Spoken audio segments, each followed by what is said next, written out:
دا زل جدای زما په نصیب سول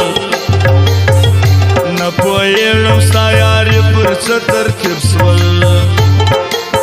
پوره مې نه سول ارمانونه چې ته ولاړې